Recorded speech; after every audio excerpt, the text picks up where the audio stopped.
Oh, great. I love the background. That's awesome. How's Do the you hear me lighting on okay? my face, Jonathan? Can What's you hear that? me? Yeah, I hear How's you the perfect. lighting on my face? You look beautiful, Ed. Okay. Yeah, you look pretty good. How's this audio? I just got a new mic. I want to make sure it sounds okay. I can hear you very clearly. Okay, great. Cool. I am so excited to talk to you, Mr. Connors. Thank you so much. I Well, really, please really call me appreciate Ed. it. Okay, great, great. Yeah, I got to sit down with Sergio Olivia Jr., which he's my favorite bodybuilder. I was super excited for that. A couple years ago, I got to meet with Frank Zane, and I spent an afternoon with him, going over my posing routine and the history of bodybuilding. And now I get to talk to you, and it's like the same level of excitement for all three of you. So I'm really, really looking forward to this. Thank you so much. I just saw Sergio last week in Germany at FIBO. Yeah, yeah, yeah. How's he doing? He's a little gimpy right now. He was telling me. He's staying with Dorian Yates in Spain, Yeah. and he's focused on competing the next couple of years. Yeah, yeah. He talked a lot about his training with Dorian and how it was really cool because he obviously him and his father didn't have that kind of Right. relationship in the gym, and so it's kind of like a surrogate father training him. He was saying he seems like he's really loving it. I know he's got a couple I nagging told little him he's injuries.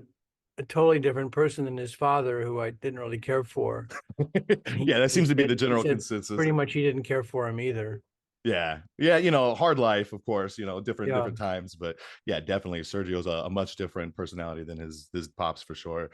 Well, thank you so much. So, for anyone who doesn't know, this is Ed Connors. I mean, you are on the Mount Rushmore when it comes to bodybuilding, in my opinion, but also just the gym industry, and I mean, potentially other things too. I mean, you've done so much cool things in your life. You were a really successful architect before you got into the gym industry. You have a great book, The Three Musketeers. I read that. I got that as soon as it came out. I was really excited about that. So I figured maybe a good way we could start is you give us a little bit of a background about yourself, and then maybe leading up to the point where you kind of maybe met Pete and you had your first house guest and how that led to the start of goals, if you're okay with that. Sure. Well, I was born in Omaha, Nebraska, grew up there, uh, went away to college at UC Berkeley, was drafted for the war in Vietnam, spent 21 months in Vietnam. When I got out in 1971, I went to work for an architecture firm on the East Coast. And in 1975, I got laid off in one of the major recessions I've lived through. And in my search for a new job, I was in Orlando, Florida, and met Pete Krumkowski while I was down there interviewing with Disney to work So on this was their, just a visit. pardon me.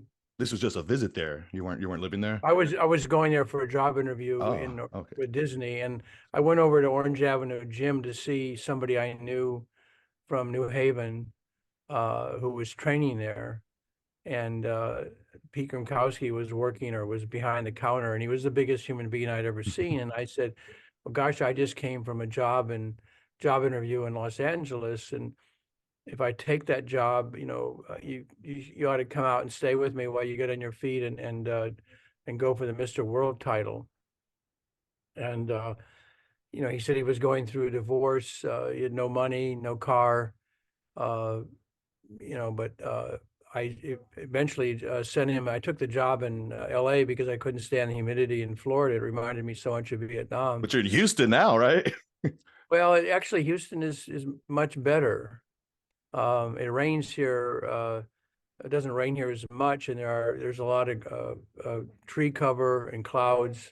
That's true. So actually, I used to think um, Orlando had the worst weather in America, but now I would rate Austin more higher because it's just so hot. And I've been living in Austin for the last 19 months. But getting back to my search for a new job in the 70s, um, I ended up taking a job in Los Angeles. My first project was the Neiman Marcus store in Beverly Hills, which is still there and actually not great architecture, but a good building. And I sent Pete a plane ticket to come out to LA. He stayed with me for a while, got on his feet, won the Mr. World title, at least for his class. And then several years later, he called me up and said Gold's Gym was for sale. Was I interested in buying in? And I thought it'd be one of, maybe a dozen or two partners or shareholders. It turned out to be just me and Pete and one other person. That was 1979 in February. And then a year and a half later, I opened up the first gym franchise in America in San Francisco. So I mean, looking back now, it seems crazy that I made that move after only owning the gym in Santa Monica for a year and a half. And I didn't quit, being an architect or working in a firm until 1985. So for 6 years between 1979 and 1985, I really led 2 or 3 lives. I was also a parking consultant. So I worked for a firm. I had a side job as a consultant. Plus I was doing the books at Gold's Gym. Now, what was maybe the gym culture at that time, right? So where you started, you took over Gold's in 1979, right? Right. And so at that time, I mean, early, way back, right? We have Jack LaLanne's thing going on, the physical culture, I think, right? That was really the kind of the first stuff, right? Like the first real one. And then, I mean, in LA, right? Vic Tanny, you're familiar with him? Well, yeah, and that's part of one reason I wrote the book was I think people need to understand the history. It was an entirely different world back then.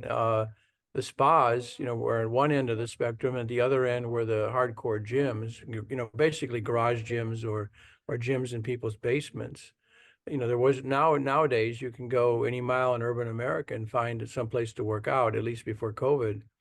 But back then you had to either join a very expensive spa or just find a friend who had a home gym. What was kind Um, of the gym culture, the members like at that time? Was it like bodybuilders or was it more athletes or well, like housewives? At Gold's Gym, Santa Monica, when we bought it, it was the second location for the original Gold's Gym, which was in Venice, and was basically immortalized in the movie Pumping Iron, and that was pretty much hardcore bodybuilding. But so we attracted, Arnold Schwarzenegger had to go from Graz, Austria, to Venice, California to get a workout back in 1968. I mean, that's how unusual that gym was, and yet it was only 4,200 square feet. I know its exact size because when we bought the gym from Ken Sprague in 1979, I had to do drawings to legitimize the former Gold Gym in Venice being turned into a legal residence. Who was So, living there? uh, he was living there in the gym space. He had moved the gym to Santa Monica a couple years previously. Um, so that was my job. Actually, the gym in Santa Monica on Second Street, 1452 Second Street, was 90 feet by 50 feet. So 4,500 square feet. It was 300 square feet bigger than the one in Pumping Iron, but still, tiny by today's standards. Yeah. And I mean, like when you invested in this, right? It was imagine like I remember watching Bigger. Did you ever watch that movie Bigger? That was Oh, sure. about I loved Bieber. it. Yeah. Great, Hmm. right? Great movie. If you're interested Yeah. in the history of this stuff, you guys should definitely check that out. And in it, it's like they're trying to open gyms, and the banks are just like, I don't know what you're saying. We're not going to give you money at any kind of an interest rate that's friendly. Was it still like that when you Oh, bought yeah. in? They were, banks considered gyms a flaky business. Yeah. And we bought the gym for 100 grand, and 50,000 was from me, Pete, and another investor who was eventually bought out by Tim. But I had to borrow 50 grand from a bank, and it was hard to get.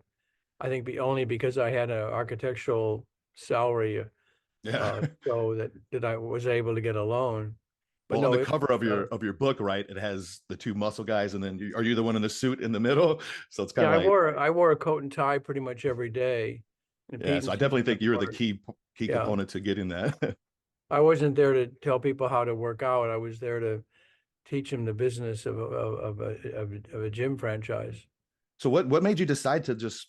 I mean, this is kind of random, right? You just decided to take this leap. You're already doing pretty well in the architecture world. What motivated you to get in this gym industry? Well, I thought I could affect more lives, really. Yeah.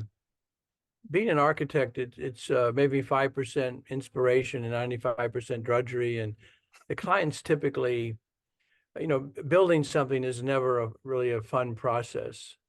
I mean, you end up, you're probably over budget, you're over your deadlines, and your client is barely talking to you. So I was working, my last building was Fox Plaza.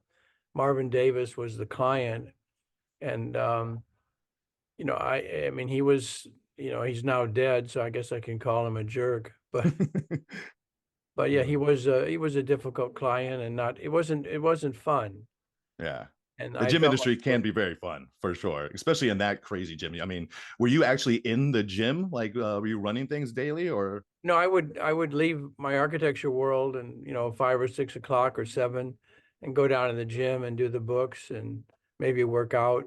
Um, so no, I led again. I worked 100-hour weeks back then. Yeah.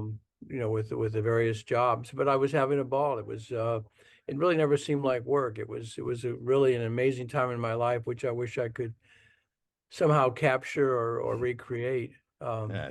Yeah, I mean, I would love to go back in time and just see that. yeah. That would just be so crazy to like, and when you're living it, it's kind of hard to appreciate, I imagine, as it's I knew happening. it. I think it was this very special time, but how special I'm really now beginning to appreciate. Part of it, of course, because the current generation, Gen Z or even millennials, are so different.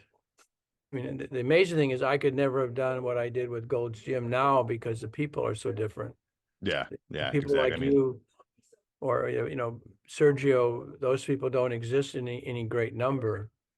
So I think you're respected more than that you were. Maybe you were considered more freaks back then, but now millennials or Gen Z, they don't want to train or eat like you do to look like you, but they do respect you, what you may know. yeah.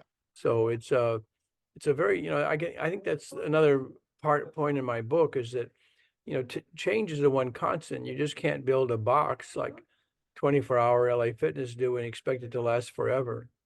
Yeah, and then, I mean, one of the lines in your book, if I remember correctly, I mean, I read it, like I said, right when it came out, but I got a pretty good memory. I remember you talking about fate, and the role that fate has in life, Yeah. and how Mhm. you think like 50% of life is, the luck that you get handed, and then what are you doing with that luck? And I mean, I think that's totally true. I mean, like you said, it was just totally random, kind of that you ran into Pete, and none of this would have happened at all, right? And Well, and so, that was another point I made. I gave a speech or several speeches recently in LA regarding the role of fate in our lives. And I think I told people that, if I had never talked to Pete or, reached out to him when I saw him in the gym, or he had never responded, I was getting a Lifetime Achievement Award last month in LA from Gold Gym International. Basically Pete, Tim and I were being awarded this after 45 years. And I told the audience, I made my speech very short, but I said, this is an example of how it's so important to reach out to, talk to people, put down that phone, look the person around you in the eye and start talking. You might change his life or her life. You might change yours. And I gave that same speech, a much longer version, at an investor conference the day before, because I really feel it. My experience just shows how doing something random or maybe a nice gesture could change someone's life. And I think basically I've been doing that my whole life. I mean, people I don't think really understand about my house guests, but as I said in my book, I could play God. I could change someone's life because of what I knew. And I realized back then that, giving someone a plane ticket to come to LA, or giving them a place to stay until they got on their feet, or just to visit and get photographed, that could change a life. And what it also, inspired you to do that? Because that's a lot. I mean, a lot of people wouldn't be willing to let someone in their well, home, part of and it was I knew that they would help make the gym famous. I mean, we spend very little money on marketing. I mean, other than uh, we would buy maybe a 2-page ad in a major fitness magazine and list all of our gyms.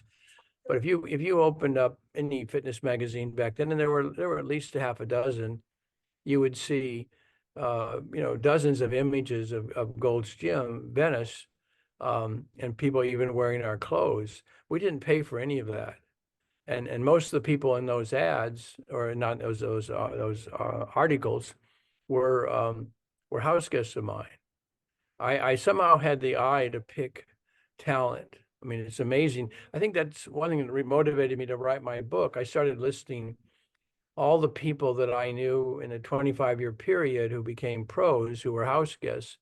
Well, for 23 of the 25 years, I picked the winners, not just maybe one, but two or three in a year that got pro cards. And that kind of that even surprised me. Yeah. Um, but no, I guess I had an eye because people like so will say, "Well, Ed, how did you find John Cena, or what did you see in him?" Well, to me, it was obvious. He looked like Matt Damon with big arms. Yeah, And how did that, so when these people, when you would help out these guests, like would they reach out to you? Would you reach out to them? How would the contact initially start? I pretty much reached out to them.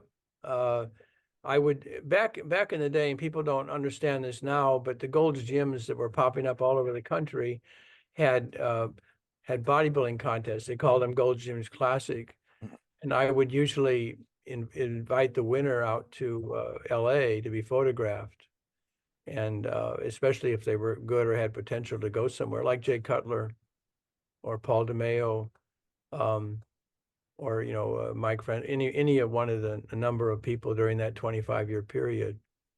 So um, it was for many of them, again, it was a different era. For most of them, it was their first time on a plane.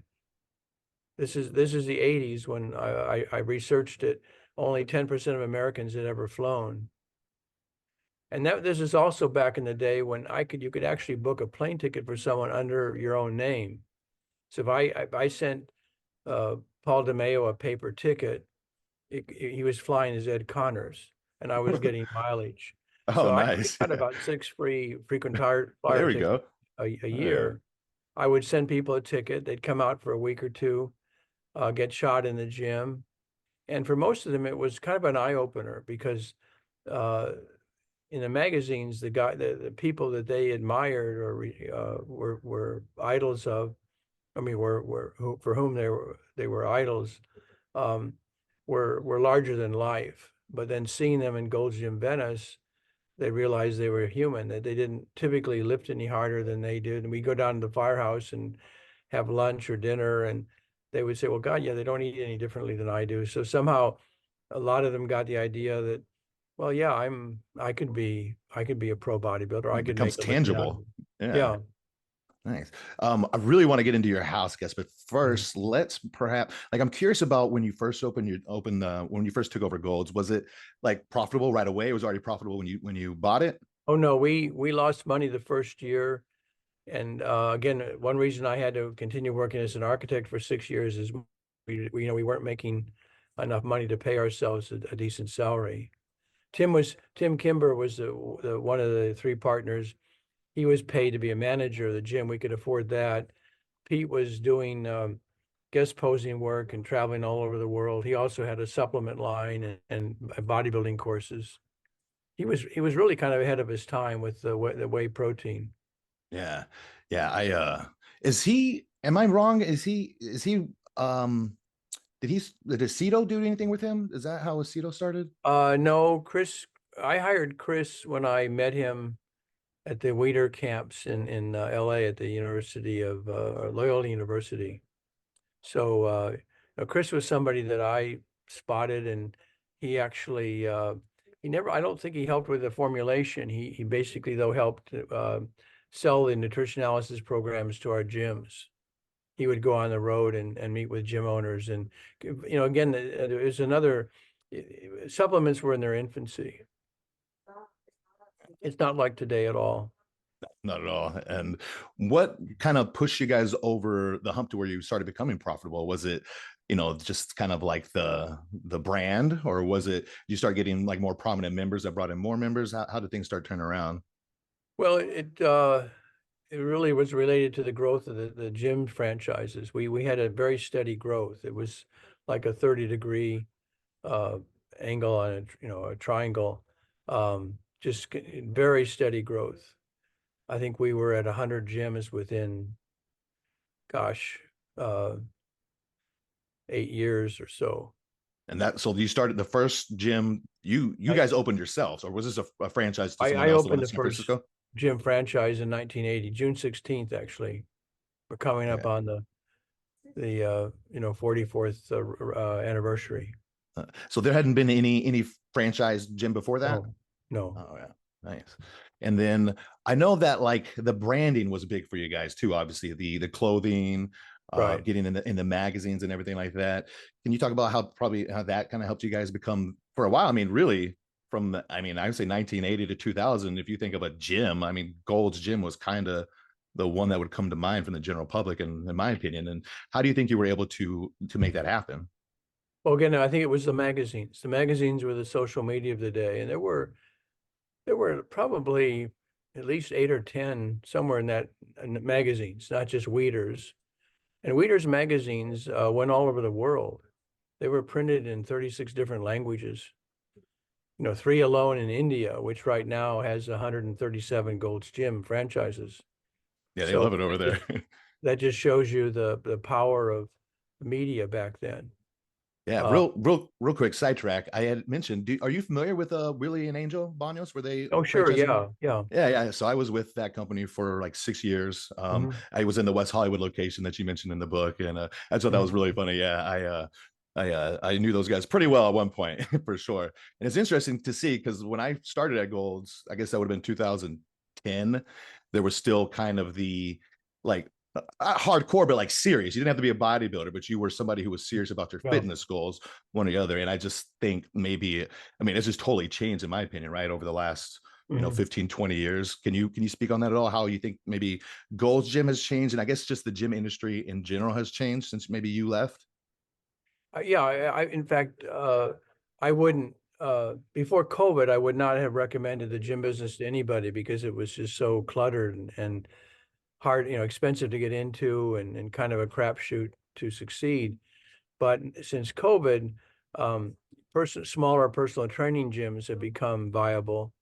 But again, the market has changed, and the problem right now, as I see it, is baby boomers who weren't really a key component of the gym membership, but were critical to the numbers, are not going back to the gym in the same number. They've either got given up training or they're working out at home. They've gotten different habits because of COVID.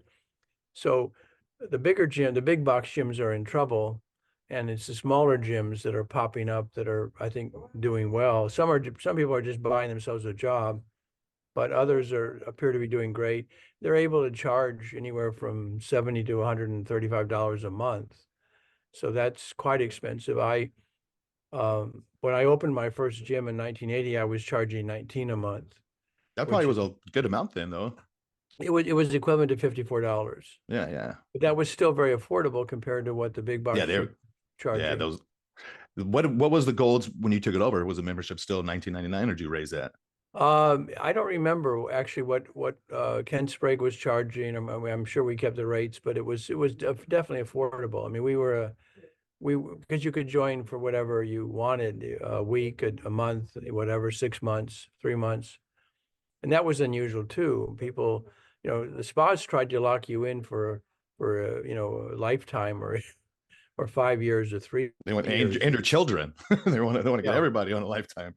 No, Yeah, I mean that's. Go ahead. yeah. I'm sorry. I mean, there were $3,000 memberships to join a spa and 10,000 for a family. I mean, people can't imagine those numbers, but that was the case. Yeah. I was appalled when I joined a gym when I was at UC Berkeley to lose weight for the Army. I was a fat kid and I wanted to, but I hated the whole experience of going into a room and being browbeaten for an hour to sign. It was a classic high pressure sale that went on back then. And so, nowadays it's so wonderful in a gym. You walk in and like Gold's Gym Venice right now, you walk in and, how much is membership? $100. What's my price? $100. How long, what do you need to join? $100. And, you could cancel any time. So you just join for $100 and that's it. I mean, there's nothing to explain or go into detail or you either take it or leave it. Yeah. Yeah. And I think in the industry now, like just big open member gyms, those are a little trickier. Obviously, it depends on your location too. Like I'm here in Orange County, and I feel like we actually have a good market for like a cool big open gym, because LA's got the cool stuff, San Diego's got the cool stuff. Orange County, there's tons of competitors, there's tons of people really into fitness, but there's no like destination gym that Mhm. everyone wants to go to. So I do think there's a good market here, but in general, what I'm seeing is, like you're saying, like small group, private PT, those are going to be able to be a lot more profitable with a lot less, micromanaging, a lot less overhead as well. And especially like in an area where I'm at, in Newport Beach, where it's like people kind of want to pay for their privacy, they'll pay a big premium for that. And that's a lot easier to manage as a business owner than, a gym full of hundreds of members, destroying all your stuff all the time. Well, the problem is you can't get, hundreds or thousands of members anymore like you used to. Yeah. Yeah. And there is a market for, the high end, more personal. Hopefully that's going to, here to stay. I mean, once you have money, typically the next thing you focus on is your health. And Americans have gained a lot of weight during COVID, during the quarantine. Oh yeah. And then personal training has just evolved so much too. I mean, now like there's not a lot of well, there are, but a lot of people don't go to get trainers at the big box gyms. Now they're going to the smaller studios Um, because they know usually there's a little higher level of well, yeah, service, I mean, the big box gyms have trouble keeping a trainer because if they're any good, they'll leave. exactly. Yeah. I mean, And they're exactly. paying, I think Equinox pays barely, I think 30% of what they're charging a member. I think they're charging over $100 for a session. And, Oh yeah. They're it charging does, up to 170. yeah, it doesn't take long before that trainer, if he or she is any good, to say, well, this is nuts. I'm going to, go out on my own. Yeah, it's really funny actually. When I was in our Hollywood gym, so Mm, as you know, like the Gold's gyms, we had independent trainers. That was kind of an older model for our mhm. franchises. We make a lot better money if we're in-house training versus one Well, trainer I don't know paying. about that. Gold Gym Venice, we had the independent trainer model, and I still believe in that more than in-house. It depends a little bit on your market, Yeah. but certainly LA. I mean, how could we afford to hire a Charles Glass or Mike O'Hearn? Yeah, a little different with the Venice, but if I'm thinking of like 24s and the Mm, Globo gyms, for them, yeah. they're going to make a much better split. And these people, they almost have like they almost have like a lower expectations, almost, more like show me the machines, show me a few Mhm. things. Where a Yeah. lot of people going to trainers now, they kind of almost blend between like therapy, health professionals too. Um, Mhm. like what was funny though is, so I go back to what you're saying. So I worked at the Hollywood gym and we had that model. We had our in-house trainers who Mhm. were, like you said, they were making 17.50 an hour usually, maybe up to 30 if you were like the best. Like, and then we also had the independent trainers there who were paying, I think they were paying 550 at the time, or maybe it was 650.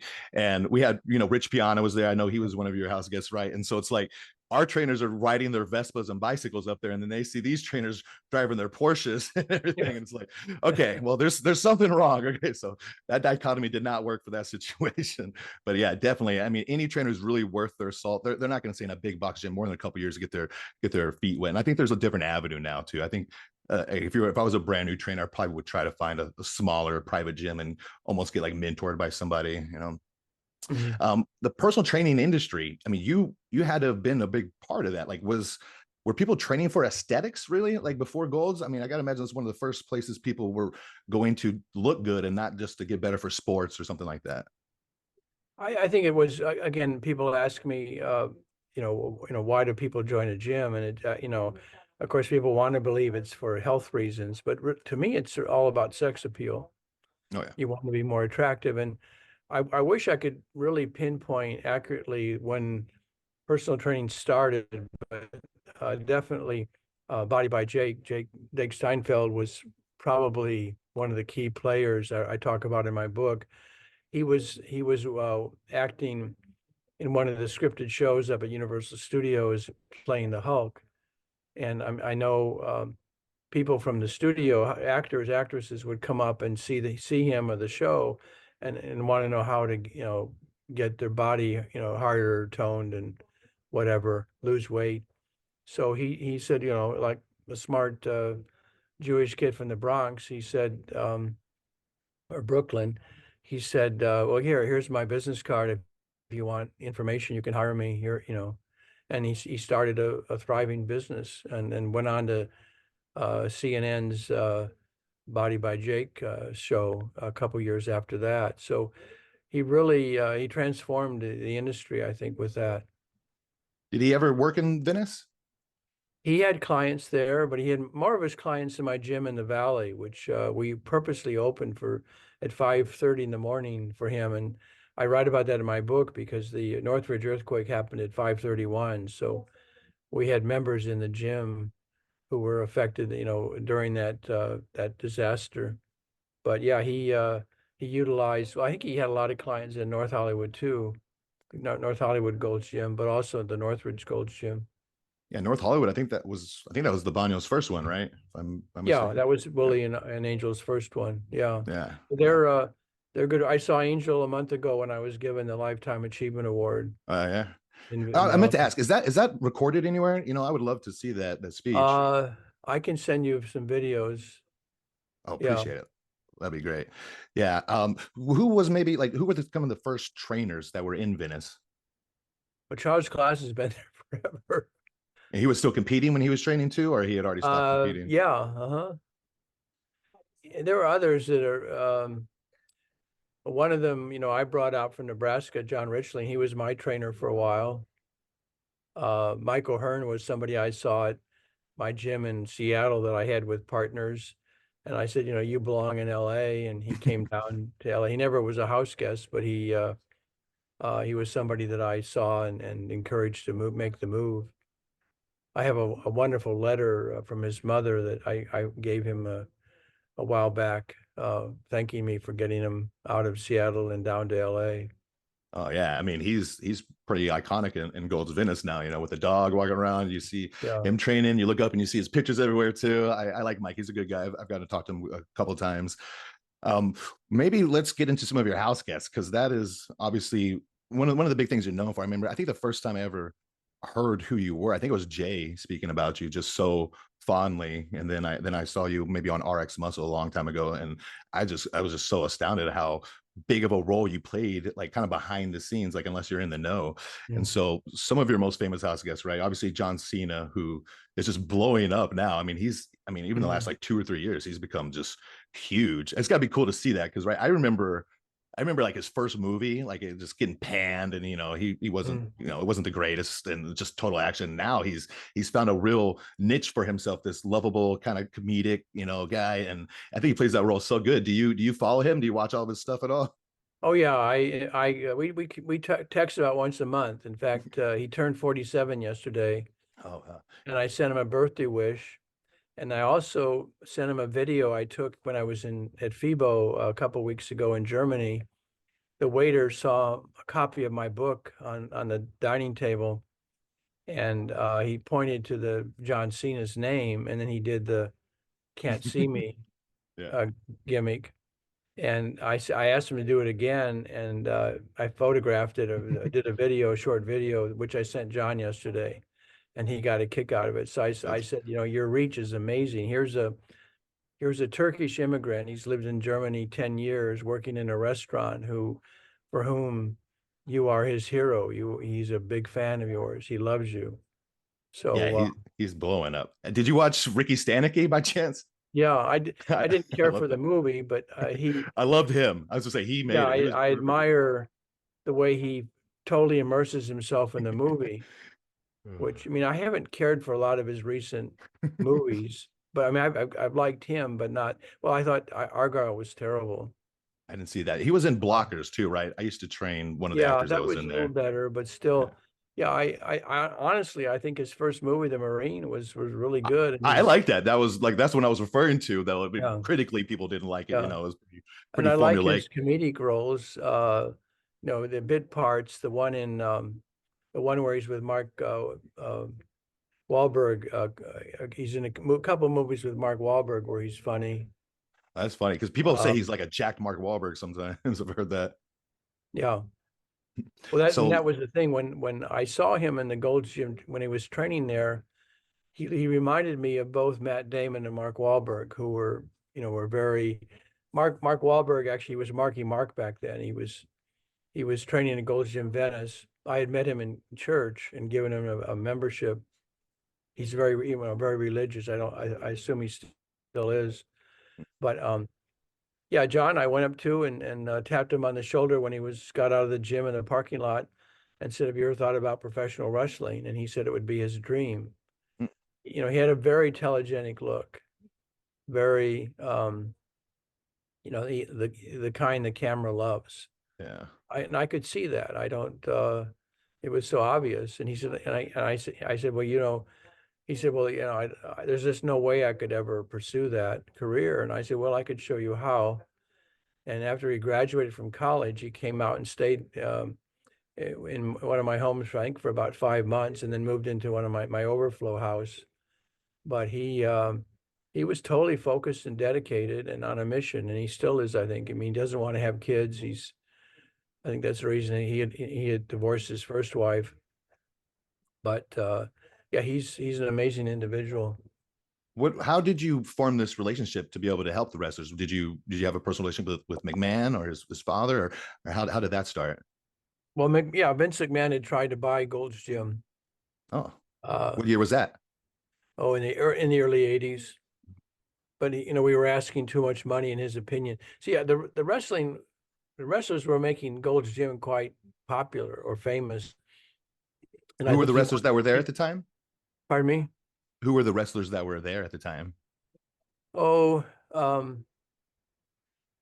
the kind of the classic guys, Undertaker or Ric Flair, uh, uh, Van Hammer, uh, just they were a lot kind of bigger than life characters, and Yeah. unlike now. I think people don't want to see ordinary. They don't want to see someone they see walking down the street. And I think that's the problem with, and I expressed that to McMahon that I could I could imagine that bodybuilders would make, better characters on TV. Like the Ultimate Warrior was another one that Oh yeah. I mean, probably two or three of their most famous or successful wrestlers were people that I sent them. I Yeah. sent them Sting too, 23. right? Pardon me? Sting as well, right? Yeah, Yeah, I mean, I was when I was a child, I was huge into wrestling. Obviously, I yeah, kind of grew out as I got older. But Ultimate Warrior and Sting, I mean, yeah. those are two pretty big guys. And again, you got Well, them they their were stars. they were a tag team that was part of a Gold's Gym tag team initially, Really? and then they went on the road together. And people don't realize that they were a team, but they each I sent them. I think I bought them their first makeup kit because they were back in the day they were promoting bad guys, heels more than the baby faces, the good guys. And the good guys typically were the better looking wrestlers. And Jim Hellwig and Steve Borden were, two good looking guys with good physiques, especially, Hellwig's, the Ultimate Warrior. And so I said, you need to cover your face and look less, attractive. And so they both came up with makeup, and they were together wrestling as the Freedom Fighters and in another league. And then they eventually split. Sting went to WCW, and Ultimate Warrior went to WWE. Yeah. And then of course McMahon, he did the WBF, right? Yeah. Yeah. Well, that's why, yeah, when rather than buy us, for 40 million, he ended up losing probably 100 million with the WBF. I mean, Gary Stridom's good, but he can't carry the whole I'm thing. sorry, I didn't mean the World Bodybuilding Federation. I meant the football league that he started. Oh, the XFL, yeah. um, Vince, I mean, he's obviously seeing a lot of hot water right now, so we probably won't be seeing anything from him for a while. But some of your other house guests, obviously. So how did you meet Jay? Did he do one of these golds contests, and that's where you saw him? Yeah, he did one of the golds contests back in Massachusetts and came out to LA with his girlfriend. And I went in the gym to congratulate him. And I said, well, by the way, where are you staying? And he mentioned a motel on Pico, which I knew was really in a horrible area, dangerous, and so I say, well, you got to get out of there right away. So actually, he reminded me when I saw him a month ago that I guess I drove him and Carrie to their motel, put everything in the car and drove him back to my house. And he said it was the second time I invited him out later in the year that he decided to quit preparing to enter the law enforcement and spend full time in bodybuilding. So I guess again, just that fluke gesture that I made changed his life. You know, and I also introduced him to Weider, and he got a contract right away. How did your So relationship with Weider start? Because they were shooting in a gym, or is that how you met I him? did. I would call Joe. Joe would, for some reason, Joe was adverse to coming down to Venice very often. I mean, he didn't Well, care for Venice. You know, Venice it's is definitely kind got of his an acquired. personality. Yeah, Venice is kind of an acquired taste. I loved it Yeah. back then. I don't like it now, but back How's it then it changed, real quick? Just curious, since you were living there, I was wondering, what's the difference between then and now, in your opinion? just, you know, the homeless, the drug issue, the pot, Yeah, uh, everywhere you just go. the disparity in income. Yeah, It was more bohemian and in a kind of a good way, yeah, more truly bohemian. Not now it's kind of rich and poor and Google, a lot of tech people. Um, yeah, Google has 7,000 employees up across the street from Gold's Gym, oh, I didn't know that. Yeah, next to Gold's Gym. So the average employee is making 100 grand a year. So you know, think of what that does to rents. yeah. I have some clients that own some properties up there, and it's, yeah, I mean, they like, they'll have to like deal with squatters trying to get in their place. It's Yeah. pretty, can be pretty bad sometimes. So sorry, so Joe didn't really like coming down there. So how did that relationship with him start? Well, it started actually kind of funny. Uh, we were really surviving and when we bought the gym in 79. We bought it in February, so that first year was very tough. But one of our key sources of income was the revenue we were getting from the Gold's Gym souvenir T-shirts and tank tops we were selling in Weider's magazines. We had a small ad that was very effective, and then for somehow someone at Weider pulled it. Uh, and Pete Grimkowski went out to see Joe Weider and basically didn't handle it very tactfully. And I think he actually, you know, he went after Joe Weider's car with a tire iron. That's like the worst possible thing you could do. So, yeah, Must I have been was ready, getting ready for a show. His testosterone must have so been a little I high. I thought, well, cooler heads might prevail. So I called Joe. And you know, I first thing, of course, I told him I'm an architect, and he said, and ironically or coincidentally, I was working for an architecture office, you know, just maybe a couple of miles away from his home in Hancock Park. So he was having problems with his remodel. So he invited me over to his house, you know, for some free advice. And you know, I helped him with his remodel later on with some of the remodeling he was doing at his office. So we developed this relationship, and I would go to visit him. I don't know, it seemed like once or twice a week. And so I got to know him and Betty, and it was an amazing moment because, you know, think about it. When I met him the first time, he was already in his 60s, and I couldn't imagine being as passionate as he was about fitness at that age. But I guess I am now still. But back then he was really remarkable. And it was all business with him. I mean, he was a workaholic. And I usually meet with him on the back porch. You know, very few people set foot in his house. Yeah, I I, thought you were I, talking about the office at first. I only went in there because of the remodeling that was going on, but we'd sit on it. He had an incredible backyard, probably one of those beautiful, small but precious, beautifully landscaped backyards with a pool. We'd sit out there and talk, and he actually had all the competing magazines in a big pile, and he'd go through and ask me what I thought, and he often would ask my opinion about the covers because he was kind of a master, I think, at you know, composing those. And I think my favorite moments with him were going to these all day photo shoots. I wasn't there all day, but I'd you know, drop in for an hour or two with very famous photographers. I mean, one of them just died, and I remember Joe had paid him, I think, $36,000 or some enormous sum for the one day shoot. You know, these are really high end fashion photographers, and uh, you know, there were some amazing covers back then, you know, with men and women. really, works of art. And so he had an eye. He was passionate about, selling fitness, and we had this great relationship. So he asked me. In fact, I can send you the letter that I wrote him regarding Lee Priest. It's in Lee Priest's book, which it would be a good fun read for you. If you haven't Yeah. seen it, I'll send you a title. Thanks. But in the book, I mentioned, to Joe, that he asked me to let him know about any talent that I see down in the gym. And I said, this Australian bodybuilder just came in, and is definitely one of the greatest bodybuilders I've ever met. And he's like So 19, right? At the time? he turned 21 in my Or 21. house. Okay. Yeah. So he was 20 years old when I sent those Polaroids to Joe.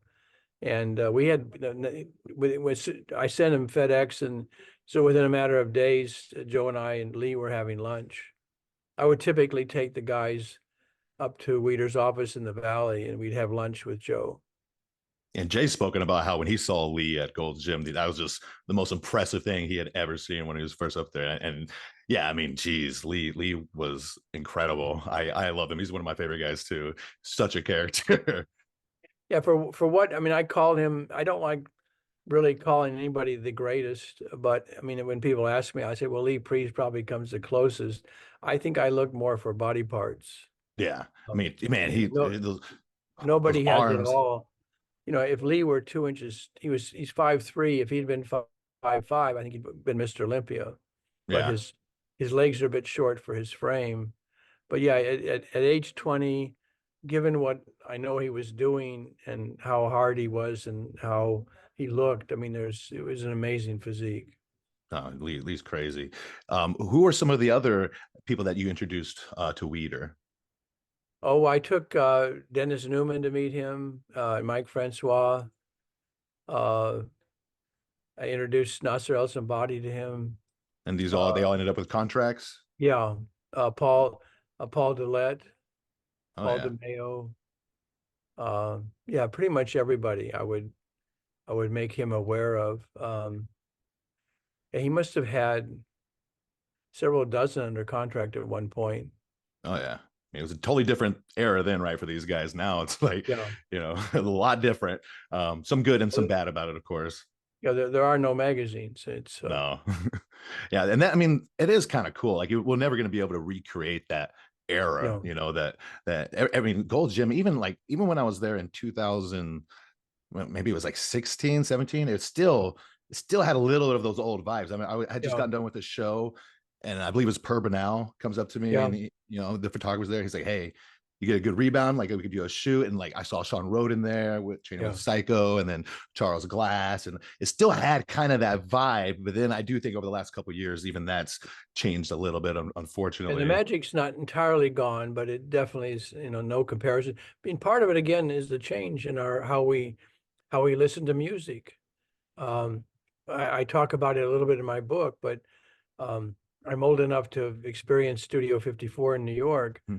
and of course, what made that place was the sound system, the music, and Venice had a vibe like nobody had anything in their ear. They weren't wearing headsets or ear any devices in their ear, so they were part of the whole shared experience of the music.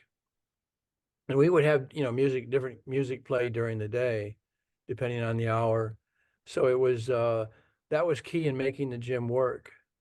And nowadays I don't like all the equipment outdoors. Again, you've lost the energy. Um, yeah, I don't like the first room at all, the way it's laid out. There's just so much wrong with it that it's hard for me to go there and not be upset. Yeah, and you remember when Lee went, right? And they're like $80 for the week, and he's like, Um, really? All right, Well, culture's advice changed a to lot. your listeners, rather than pay a $40 daily fee, join for a month, and then, for 100, if you're going to be there for a few days or a week, and then just cancel it. Yeah. Oh yeah. Yeah. And Um, so some of your other guests that you had, like, well, I know Craig Titus stayed with you, right? yeah. So can you tell me a little bit about him? I've always heard, crazy stories about him. Apparently, I think he Well, had the feud with Kamali. Was that it? I just watched the I documentary that haven't seen that yet. I wanted to check it out. came out, I guess, a week or two ago, and I learned things that I didn't know, which make me. Initially, I figured Craig did not kill Melissa, Yeah, you talk but about that in now, the book. yeah, but in the because he was Craig is the only person I had to suspend his membership for fighting. Who was he Uh, fighting? just people who had, I think, bought steroids from him that were bad. Um, I mean, he would punch them out in the gym, and I told Craig, I said, Craig, I know you're upset, and you might have a right to take your anger out on somebody, but just don't do it in the gym. You're a huge dude. You can't be punching people in the face in my gym. Yeah, so I had to suspend his membership 3 times, and How did it go when he stayed at your place? pardon me. He was a house guest, right? How did that go when he stayed at your place?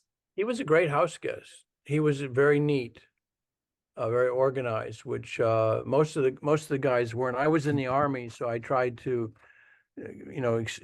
share with some of my house guests my lessons I learned. Like, you don't want to wake up in the morning and have to spend 15 minutes looking for a pair of matching socks.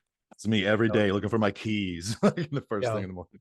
Yeah, you're Well, right. A yeah, lot of us I mean, bodybuilders were not like I that. remember losing my keys in the army, and or I left them out somewhere, and they basically got into my locker, and the contents of my locker were spread all over the barracks. Oh, yeah. So that only has to happen once, and you'll never happen again. So, but no, Craig stayed at my house with Tom Prince. oh, They're both RIP. 5'8". Tom was an incredible bodybuilder. Now The hamstring. Oh, yeah. So no, they were both two amazing people, and I really it's that tragic what happened. I guess I'm really disappointed with Craig because I visited him 2 or 3 times when he was in prison in Lompoc, which while it's a beautiful drive, going there from LA forces you to basically stay overnight. And but I made the effort to see him while he was in jail the second time. And we made plans, and we came out. He would stay at my home and get his career going again. oh, wow. And then when he got out, I saw him for all of 15 minutes before he eventually left for Vegas. And that's where his whole life changed with the party scene there, I think. Yeah. He was getting into drugs that I think caused him to, behave differently. And I guess I just didn't believe that he killed that woman because I couldn't see him using a taser to kill somebody. I mean, it's not to trivialize murder, but it wouldn't be my way that I would picture him killing someone. You'd be a little more hands-on. Yeah, I could. I mean, he would just grab you around the neck and Yeah. Yeah, more like in the moment. Yeah. Yeah, so it didn't seem that seemed more like his wife's way of handling things. So, but the documentary that seemed very well put together that I saw a couple of days ago seems to indicate that he was responsible. But ironically, he was going back to Boston, or he was captured back in Boston, going to stay or be helped by a former house guest of mine, another Matt. I'm blanking on his last name. So it was a teenage bodybuilder that also died, because of a drug overdose, I think. So he's one of the few house guests who seemed to have made, a lasting relationship with another house guest. I guess that's one of my big disappointments is that more of the guys didn't stay in touch with each other after they left. Because we're talking months in some cases. What did you have like a set, like you have 90 days, or how did you set that up?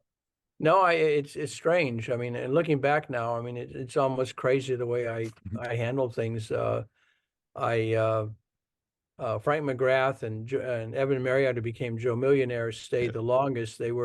Frank was at 4 different homes of mine for a total of 2 years. Oh, great. But Yeah. 5 months seemed to be a normal stay, which is kind of funny because, Ben Franklin famously says house guests are like fish, they stink after 3 days. But, I would never advise someone to fly to California and, stay a week. You need to spend at least 10 days. Um, Well, you so figured out either way, like you talked about in your book, is like if you're gonna make it, you're gonna make it with this kind of help, and if not, you're gonna figure out real quick that it's not for you. And I'm sure that happened a lot. I mean, obviously with 528 guests, you got to have some not success stories, and I'm sure there were times where you were taken advantage of. And I'm sure going into this, you knew that not everything's gonna be perfect. Were there any yeah, any I circumstances? don't think that's something that a lot of the guys or gals realize is that um, any one of them in my mind could have been a Jay Cutler or a John Cena or had that kind of success if you wanted. Who had the Um, most potential, in your opinion, that didn't reach it? well, I'm very disappointed in Evan Marriott, Joe Millionaire, because if he had if he had volunteered to take acting lessons, he might have been the next Superman rather than Christopher Reeve. Oh wow. Um, but I find a lot of guys who are really, good looking or, what people consider good looking in our world. They're almost uncomfortable with that. Yeah. They're they'll do anything to disguise it. Or if I sent you pictures of Evan Marriott, you wouldn't even recognize him now versus how he looked on TV. He looks almost Really? like he's homeless or crazy. Oh wow. Um, I, What is he doing? he's working as I think a self-employed contractor, a heavy metal or I mean heavy machinery. Uh, long way from the Fox. Uh, which is what he was. He loves he loves the physique as it's kind of a gift from God that you owe it to your creator to explore or make the most of. I mean, Yeah, I mean, Paul DeMeo, if I had Paul DeMeo's body, I could have had so much fun. Or I had and he died, heroin overdose, miserable. I wasn't Uh, aware of that. I didn't know that's what it was. yeah, he was a pro for 10 years, and he made a lot of money as an amateur, just because he was Quadzilla, and he could have carried that on later in life, but he was just a big chip on his shoulder and just miserable. But he was given something very few people have, which was an amazing physique. I mean, he didn't, he could not train for months and still look incredible. Yeah, And those there, legs. yeah, well, it was more even. I would say his arms were even more spectacular. I taped his, being an architect, I taped a lot of the guys. Actually, his legs were not that big, but Just the the shape, shape was huh? great. Yeah. But his arms were amazing. His biceps and I mean, I would have called him tricepzilla rather Who than. was the most impressive to you in person that you saw walking through the gym in all your years over there? Well, definitely Paul had a natural. He always looked great, pretty much. Um, a lot of the guys especially now when they're off season, they look terrible. And the women Yeah. look really, really bad. Yeah. Uh, well, Lee Priest got up to, I don't know, 260, 270. In fact, I was at the firehouse once with some house guests, and uh, I said, "Oh, there's Lee," and they looked over and they couldn't believe that was Lee Priest. He looked The so fried different. chicken days. Yeah, well, Lee could probably hit 3 fast food restaurants in an afternoon and still not be happy. So, yeah, people like Paul who were just incredibly gifted. He seemed to look phenomenal all the time. Or Mike Matarazzo Yeah. was one of my favorites. He Never he won a al- show. Surprising. It looks he such always looked crazy great. arms and Yeah, but calves. he made more money or had more of a career Yeah. than most of the guys that beat A lot of him. I couldn't magazines. think about. Yeah. Yeah, Yeah. because he had a personality, and that's the other thing that's missing these days from a lot of the guys is that they don't speak English or they don't have a personality. Do you still Um, follow it pretty like current?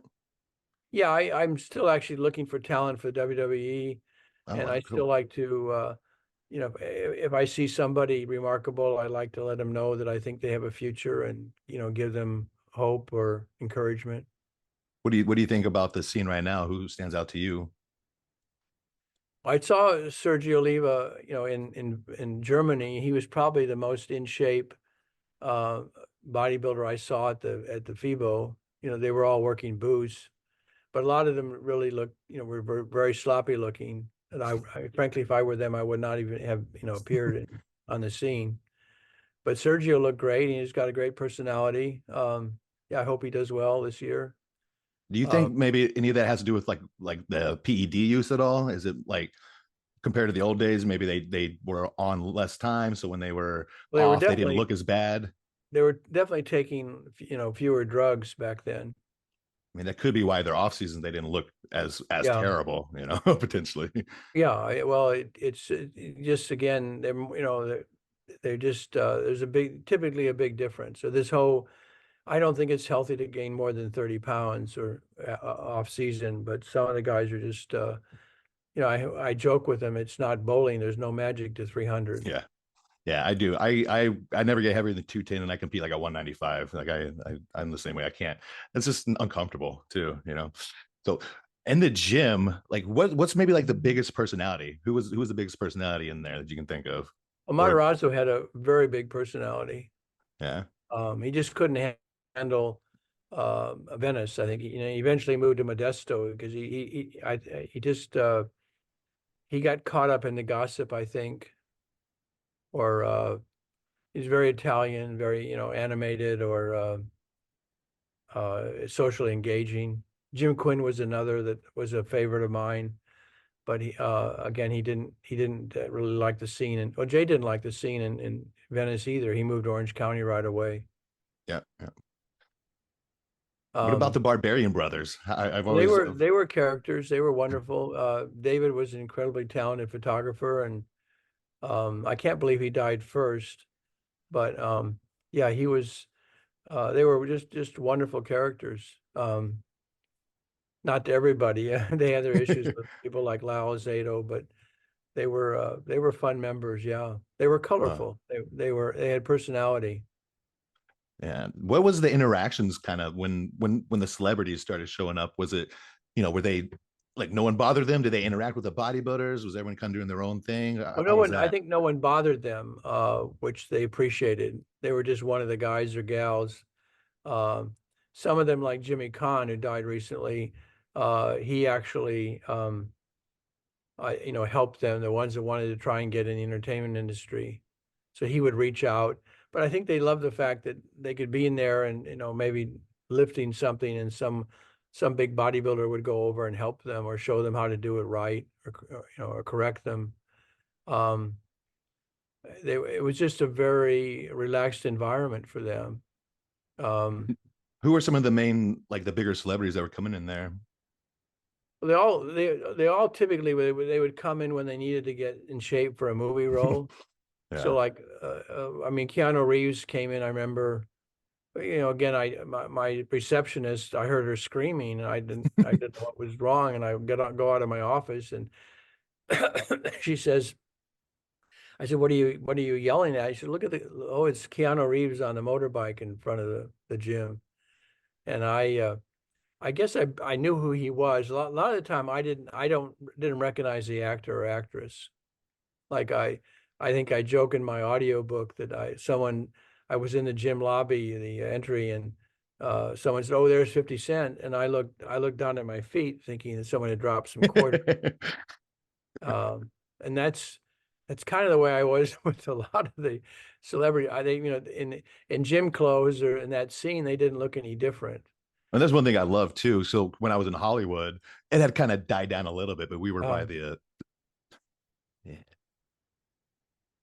we were by the studios, right? Obviously, so we Right. had a lot of the actors Yeah. that would come in there. Some Will Ferrell would come in there all the time. Ron Perlman, a few guys, and I do think there's something to it where it's like 300 pounds is 300 pounds, no matter who you are, and everyone's in there is Yeah. kind of doing the work. And I think there's kind of like an unwritten rule. It's like, you see somebody famous put in work at these locations, don't really bother them. I mean, I used to see Yeah. Arnold all the time, right, in Venice. Yeah. And I always wanted to like run up to him in the middle of the set, but People do bother Arnold, or I'm typically sure, but I respect outside him too much. for a selfie, but he seems to embrace it. Yeah, I was working on the hoist lat pull down, and he comes up to me and says, "Can I work in with you?" Wow. And I'm like, "Let's share butt sweat, Arnold. I'm down for sure. Yeah. You can work in Yeah. with me." Yeah. He was, and as I say in my book, I think Gold Gym Venice is only there today because of him, because he kept Google at bay. Google is the landlord and wants, eventually wants the building for their campus. Oh, that's So gonna be it's his, hard. Yeah. Who so it's owns the very, building? pardon me, Who owns the building? Google. Oh, they do own. Okay, yeah. Yeah. They own What all the was your real relation? estate around. Yeah. Oh, wow. When did they come into Venice? Oh gosh, that was, I was an owner still. So we're talking 25 years ago. Oh, wow. I didn't know this was that long ago. Yeah. What's your relationship with Arnold? I don't, I was very close to him when Joe Weider was dying, but that's 10 years ago. And I haven't seen him in person since Joe died. I was at the funeral. It was a very small funeral. Uh, and I chatted with him briefly.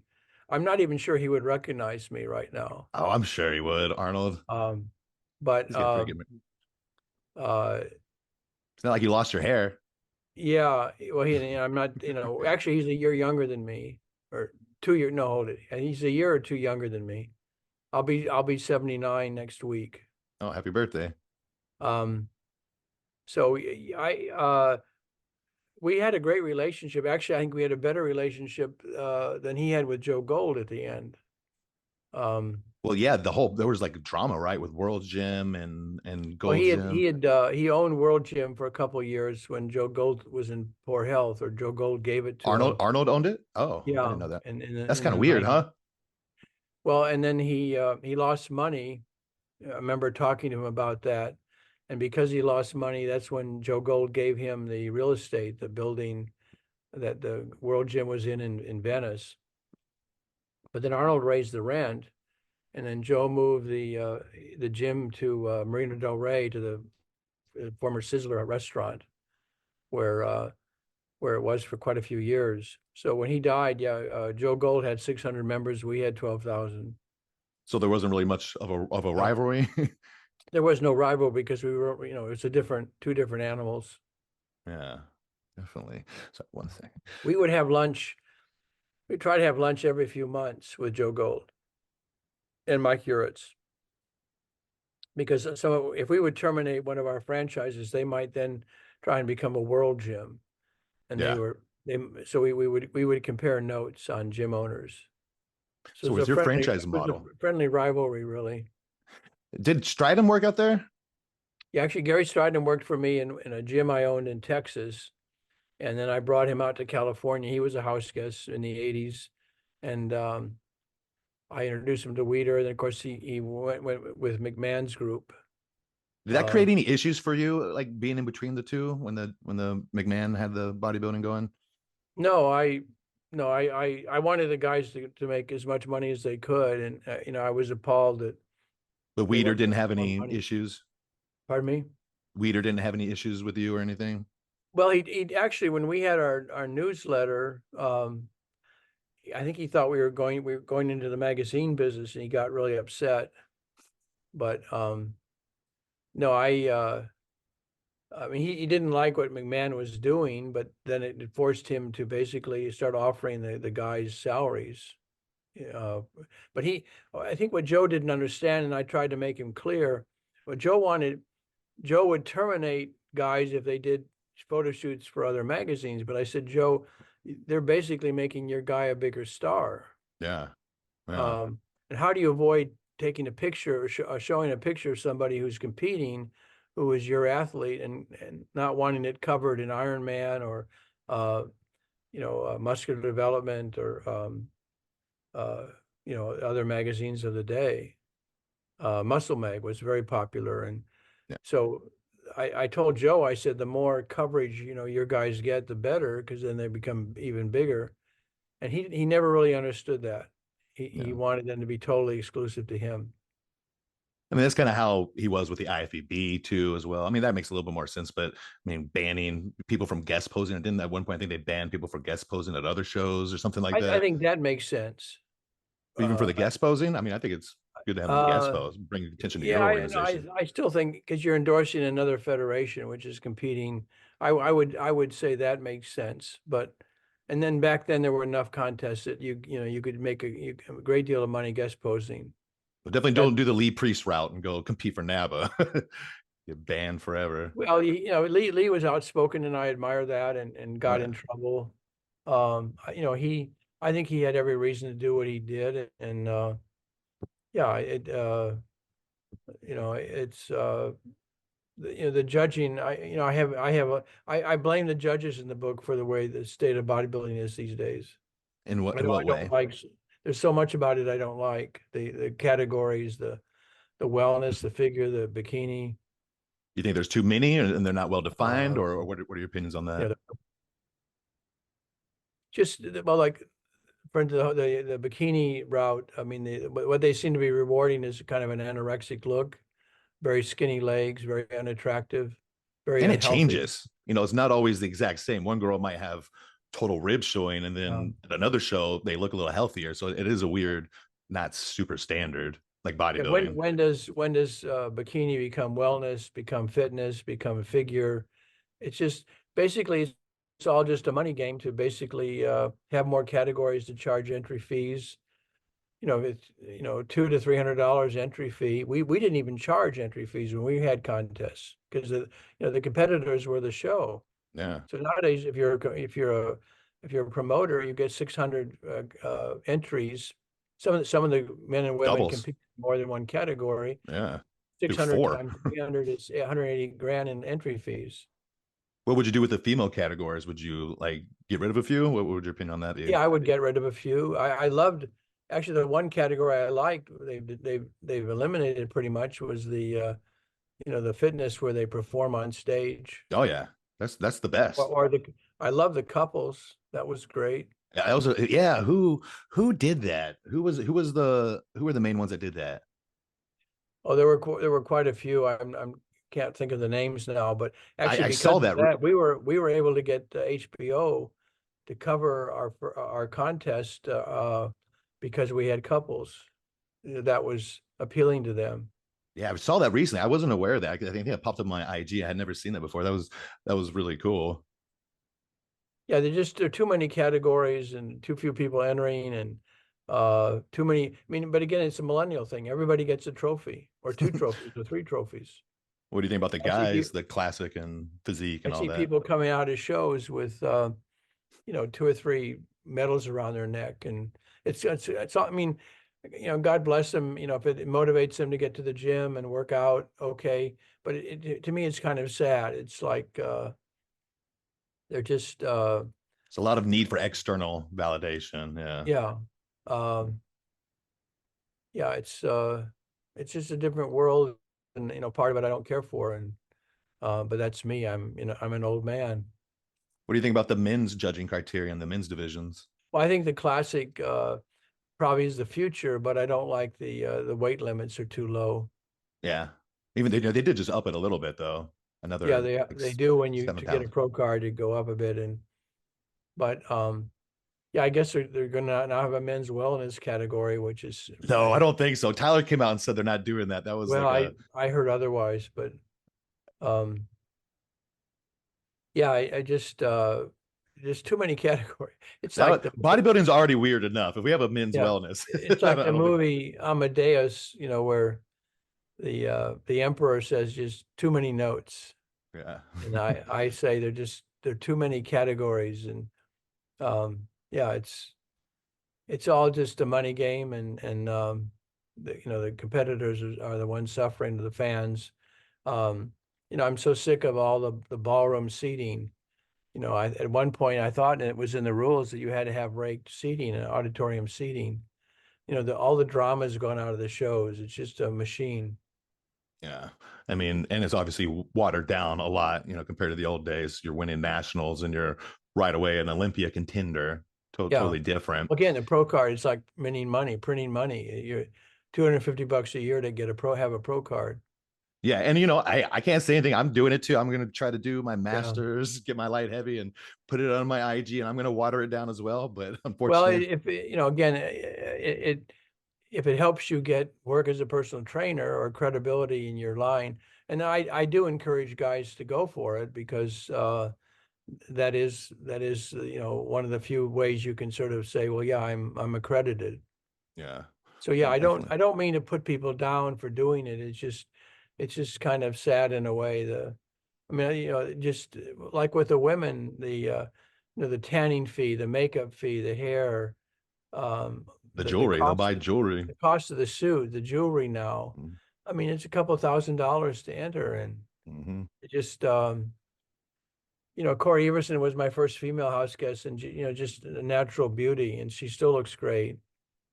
And I miss that world. Yeah. I mean, you can't, I wish we could go back. That's a hard thing to roll back, Yeah, yeah. Is there any bodybuilders that you feel maybe politically or for whatever reason weren't judged fairly or deserved a little more credit than they got that you saw? I always had a lot of problems with the judging. I mean, obviously, to have as many winners as I picked, I was, I was right on it quite a few times. But there were other, like a Rory Liedermeyer. You may or may not Oh yeah, know. never turned pro, but it looked Never turned crazy. pro, or Matt Mendenhall. Oh, I was fortunate enough to talk to Matt before he died, because of my book. But there's a guy that, tried 6 times, and had he won, had he gotten his pro card, I think it would be a different world right now, because he was much more marketable and much more personality than the people that ended up beating him. Jeff King too, right? I don't think he Jeff was an King, yeah, he was IFBB. one of those early ones. He was a house guest that got Oh yeah. lost in that crack between the AAU and the NPC. There were a lot of good guys back there.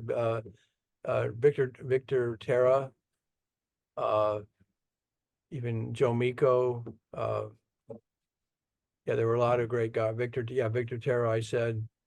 There were about a half a dozen guys that were incredible that got lost. Was Aaron Baker working out at Venice? Yeah, Aaron, I actually helped, encouraged. Yeah, I always felt like he was a little underrated in the 90s. yeah. No, I think you're right.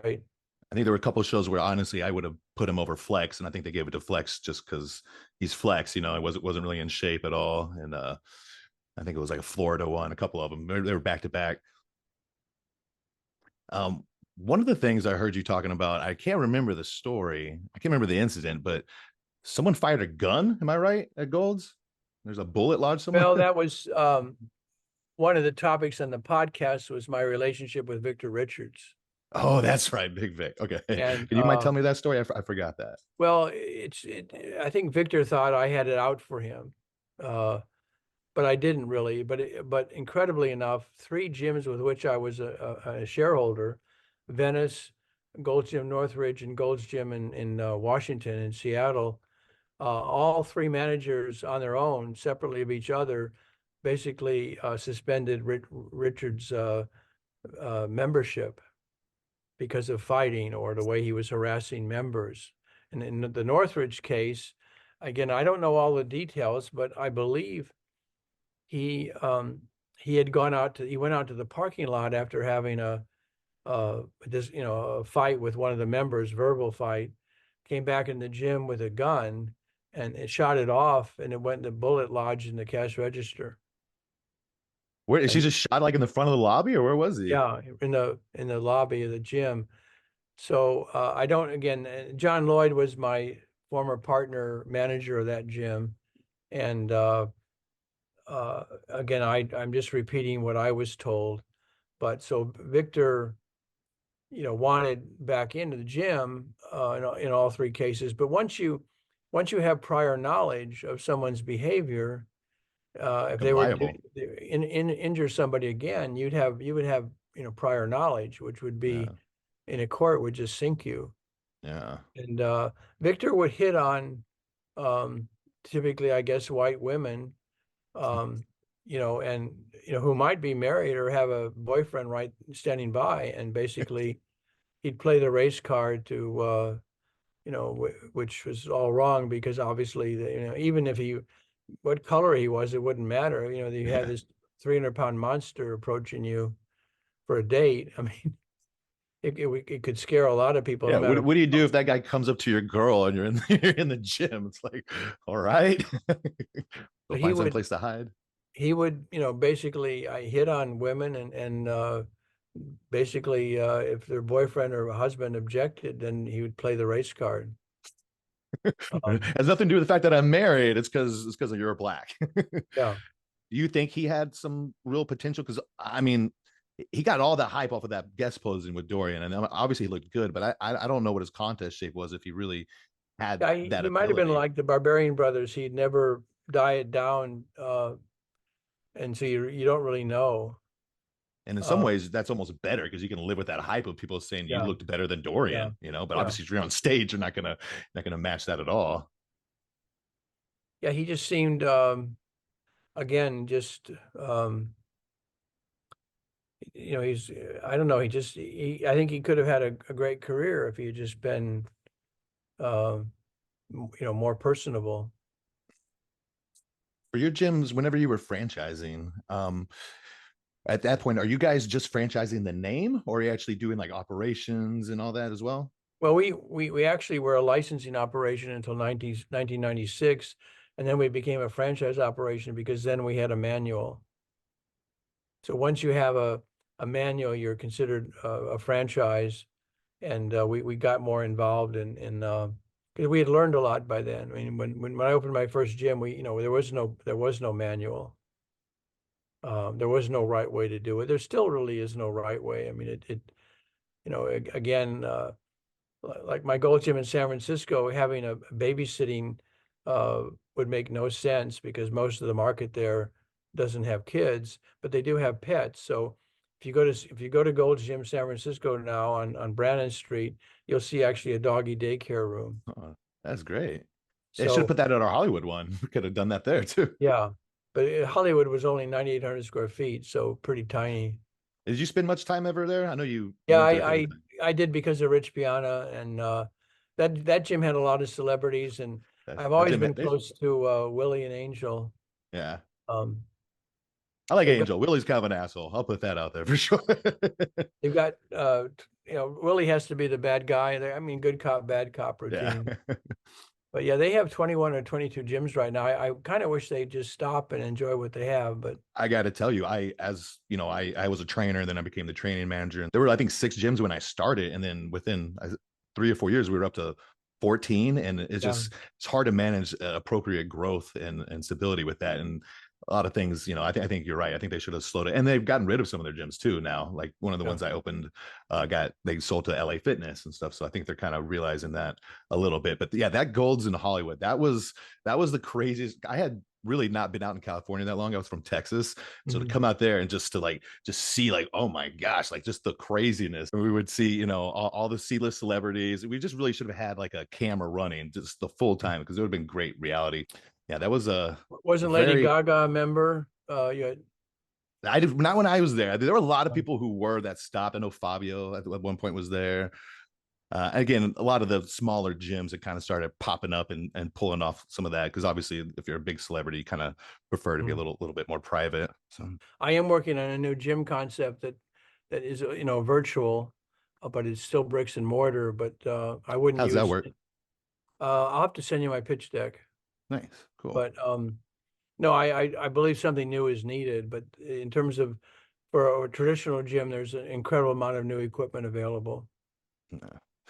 And I feel like the gym culture kind of switched. Like there was a while where it was show me how to use the machines. There was a while where machines are terrible. Let's do everything functional and free weight. And now it's kind of come back around because some of the machines have kind of progressed in a way that you can do things you can't necessarily do functionally, with free weight.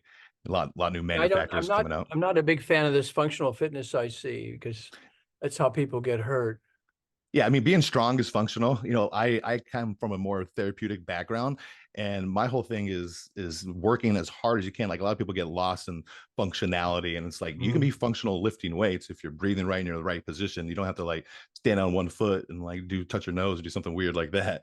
So I definitely think the personal training industry is like, you know, it's kind of straightening itself out a little bit. You know, there's so much good information. If I had access to what I have now when I first became a trainer like 16, 17 years ago, I mean, I would have been so much better right off the bat. I think Well, that, I think all the tech that's available now makes the enables the personal trainer to get results for their client. yeah, the wearables. So What it's a different world right now for that. what do you see the future of personal training? Well, the part of the problem again is change. Is that I think a lot of the baby boomers who were the clients of people I know are either dying or moving away from the city, or going somewhere else for in retirement. So I think that whole and I don't think many Gen Z or millennials are hiring trainers. So I do see the personal training world as kind of their clientele being diminished. So I talked to quite a few personal trainers, and I think many of them are seeing quite a sizable loss in business. Oh, really? And where are they at? Like all over in your Uh, area in all, particular? all over the country. Um, mostly big cities, but I hear that from so many that they're just a diminished market. Yeah. And I mean, recessions, right? I mean, I'm lucky. Yeah, I'm in Newport Coast where it's pretty much recession proof. And yeah, people really prioritize the way they look and their health, but yeah, especially the way they look. And so it's almost just a necessity here, luckily. But yeah. I have seen that, you know, had friends that were working in LA and things like that. It seems, you know, it's you kind of have to almost have some kind of passive component as well as a trainer. I think whether that's like online, maybe you have an app or something like that that Mm. generates some monthly income, so you're not Well, you're a right. I mean, hundred. there are, and I guess that's one reason to go for that pro card or whatever. You can train people online now and never see your Oh, yeah. client. No, exactly. I love my clients. I make great money, but it's like Uh, shit. Sometimes I want to just not. I love my people, but it can be, you know, it's very, you know, one on one can be kind of intensive after yeah, 8 people in a day. Like sometimes you're kind of emotionally drained. And I've got a couple kids and a fiance I gotta like have something there for. yeah. So I think if I can get a little bit of passive, I'll be better for those people when I have them. Michael Hearn is still going strong he's probably in his late 50s now. Yeah, he looks so crazy. He looks so good. And I have a buddy, one of my best friends from Texas, flew out to Venice to train with Michael Hearn, you know, years ago. And I mean, part of that's just the experience out there. I really, really wish, like I said, there was some way to like recreate that magic because I feel like it's just gone, you know. I, Yeah. I I feel like I missed my time. Man, I can't believe you had 528 house guests Actually, over it's 5:35 now. 535. Wow. I discovered some more, because of my book. Yeah. Some of my house guests had house guests I wasn't aware of. Do you still have any places out here in Venice or you're all gone from No, here? I left Venice in '04 when I sold the gym. Yeah, and I you moved to it was Austin? hard to it was hard to be there, live there, just Yeah. not owning it. And 'cause especially that the owners that had it for those 17 years after we sold, well, it was a Texas billionaire that did a horrible job with the brand. They never contacted me in 17 years. Yeah, it's nuts. I mean, I really feel And like they missed. they didn't grow the brand at all. When they went I into mean, bankruptcy, they had 680 Gold's Gyms. So in that 17-year period, we had a net loss of 24. oh wow. Yeah. What do you think? What do you credit to the declining of the brand? They raised the royalty fees. Yeah. They got greedy and stupid. Yeah. And like I said, the thing is now like that just having that name used to have a lot of significance. And nowadays I feel like it's kind of not quite the same, you know. Well, again, Um, there wasn't much competition in those early days, and now there's a lot. So you're better off. Yeah, retail is not what it was either. yeah, yeah. And I mean, that's one of the things though, like you said, as like a smaller gyms, little mom and pop shops. A lot of Yeah, times I see them doing better with that than the big gyms. yeah. Interesting. Well, yeah, it's going to be really interesting to see what happens over the 10 years in this industry as we go more and more online and more digital. I'll send you Sure. my prototype and my pitch deck, and I'd love to get your feedback. Oh yeah, of course. Great. Ed, I thank you so much. I really appreciate this. It's been really, I feel really lucky to sit down and pick your brain a little bit and talk a little bit about the future of the gyms. Because I think if you don't understand the history, it's hard to Yeah. predict what's going to happen in the future. So that's why I always, whatever I'm into, I like to know the history of it. So thank you so much for your time. I would love to talk to you again at some point if you're up for it. Yeah, definitely. And yeah, we'll stay in touch. And yeah, I look forward to seeing where all this is going along with you. Where's your background from? What year was that? I see the Mincer brothers, That was 1980. 1980. I'm in I that picture actually. I'm over. If you look at the tallest person in the photo and go down from there, you'll see me with a beard. with a beard. Yeah, What color shirt are you wearing? You I know? can't see it on my screen, Yeah. but there's a Oh, there's I'll Lou send too. you I'll send you an enlargement of that. Did you spend much time with Mincer? Did you ever talk to him? Oh yeah, Mike and I were really good friends actually. He's the How only person I think I ever loaned money to that paid me back. he's a super interesting guy, right? Yeah. What what happened with him towards the I end? Did think he he got some marijuana that was laced with PCP and went overboard. you think they had like an Um, impact on him, or you yeah, he behaved badly and got pulled over by the cops and got in some trouble and was never quite the same after that. yeah, I mean, he was Uh, such an interesting philosopher as well yeah. as a bodybuilder. I really appreciate some of the things he gave to us. Well, again, thank you so much, big guy. I appreciate it. This has been awesome. Anytime you're willing to do it again, just let me know. All right. Take care, All right, Jonathan. you too. Thank you so much. Bye.